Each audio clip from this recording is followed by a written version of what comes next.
இந்த போலி ஆவணம் இந்த மாதிரி விஷயங்கள்லாம் இன்றைக்கி டெல்லி ஹைகோர்ட்டில் என்ன சொல்லிட்டாங்க, நீங்கள் உரிமையியல் நீதிமன்றத்தை பார்த்து தீர்மானிச்சுக்கோங்க அப்படின்னு சொல்லிட்டாங்க. அங்கே போனால் அந்த கேஸ் அவ்வளோ சீக்கிரம் முடியாது சார், அது பிரச்சனை ஆகும். அது அங்கீகாரத்தை இழந்த பார்ட்டியாக இருக்குது. இப்போது தேர்தல் கமிஷன் ரொம்ப தலையிட முடியாது, பார்ட்டியோட விதிகளுக்குள்ளே ரொம்ப தலையிட முடியாது. அதனால் இப்போ அவங்க என்ன சொல்லிட்டாங்க கோர்ட்டில், இந்த மாதிரியான பிரச்சனைகள் வரும்பொழுது 2 பார்ட்டி ஒரே சின்னத்துக்கு மோதினாங்கன்னா நாங்கள் அதை ஃப்ரீஸ் பண்ணிவிடுவோம், பண்ணிவிட்டு 2 பேருக்கு தனித்தனி வேறு சுயேட்சை சின்னங்களை கொடுத்துருவோம் அப்படின்னு சொல்கிறாங்க. அது எப்படி யாருன்னு சொல்ல முடியாது. ஆனால் இவர் 26 வரையும் தேர்ந்தெடுக்கப்பட்ட ஒரு தலைவராக இருக்கார். ஈவன் உரிமையியல் நீதிமன்றத்தில் போனால் கூட இந்த ரெக்கார்ட் செல்லுன்றது தான் என்னுடைய கருத்து, அன்புமணி. ஆனால் அவர் தான் நிறுவனர். அவருக்கு அவர் காடு மேடு சுற்றி கழனியெல்லாம் சுற்றி தான் கட்சியை வளர்த்தாரு.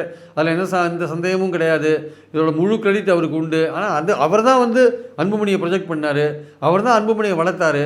நடுவில் அவங்க குடும்பத்துக்குள்ளேயே பிரச்சனை வந்துடுச்சு. அது இப்போது பார்ட்டியை அஃபெக்ட் பண்ணுறது. இப்போ பார்ட்டி அஃபெக்ட் பண்ணும்போது கட்சிக்காரங்களாம் என்ன நினைக்கிறாங்க, கட்சியோட எதிர்காலம் அன்புமணியை நினைக்கிறாங்க ஆக்சுவலாக. அதனால் அன்புமணியை சப்போர்ட் பண்ணுறாங்க. அவருக்கு வயசாகிடுச்சு, உண்மையிலேயே இயல்பாகவே டாக்டர் மேலே அன்பாக இருக்கிறவங்க கூட அவருக்கு வயசாச்சுங்க, அவர் இனிமேல் ஓய்வு எடுத்துக்கலாம் அப்படின்னா அவர் என்ன நினைக்கிறாரு, ஓய்வு எடுக்கிறதுக்கு முன்னாடி நம்ம மகளுடைய வாரிசுகளுக்கு பார்ட்டியில் ஒரு இடத்த கொடுத்துடணும்னு நினைக்கிறாரு.